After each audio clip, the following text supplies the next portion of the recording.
আমি স্বপন মালিক। আমার প্রিয় কবি কাজী নজরুল ইসলামের একটা ভালো লাগার কবিতা বারাঙ্গনা আমি এখন আবৃত্তি করছি।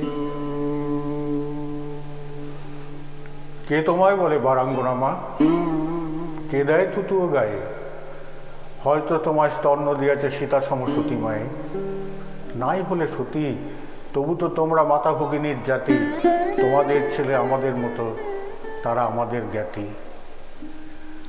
আমাদের মতো খ্যাতি যশ মান তারাও লোভিতে পারে, তাদেরও সাধনা হানা দিতে পারে সদর স্বর্গদ্বারে।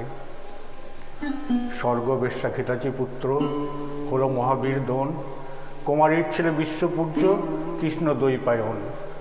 কানীন পুত্র কর্ণ হইল দানবীর মহারথী, স্বর্গ হইতে পতিত গঙ্গা শিবেরে পেলেন পতি। শান্তনু রাজা নিবেদিল প্রেম পুনঃ সেই গঙ্গায়, তাদেরই পুত্র অমর ভীষ্ম কৃষ্ণ পুনমে যায়। মুনি হলো শুনি সত্য কাম, সে জারদ জবালা শিশু, বিস্ময়কর জন্ম যাহার মহাপ্রেমিক সে যিশু।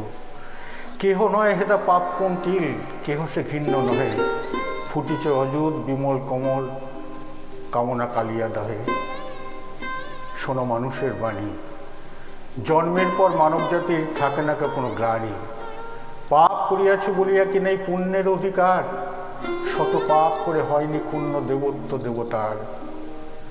অহল্যা যদি মুক্তি লোভে মা মেরি হতে পারে দেবী, তোমরাও কেন হবে না পূজ্য বিমল সত্য সেবী। তব সন্তানের জারজ বলিয়া কোন গোড়া পারে গালি, তাহাদের আমি এই দুটি কথা জিজ্ঞাসা করি খালি। দেবতাগো জিজ্ঞাসী, ১৫০ কোটি সন্তান এই বিশ্বের অধিবাসী, কয়জন পিতা মাতা ইয়াদের হয়ে নিষ্কামবতী পুত্র কন্যা কামনা করিল? কয়জন সৎসতী, কজন করিল তপস্যা ভাই সন্তান লাভ তরে? কার পাপে কোটি দুধের বাচ্চা আতুরে জন্মে মরে? সেরেক পশুর ক্ষুধা নিয়ে হেতা মিলে নরনারী যত, সেই কামনার সন্তান মোরা তবুও গর্ভ কত। শোনো ধর্মের চাই, জারজ কামত সন্তানে দেখি কোনো সে প্রভেদ নাই। অসতী মাতার পুত্র সে যদি জারজ পুত্র হয়, অসৎ পিতার সন্তানও তব জারজ সুনিশ্চয়। নমস্কার।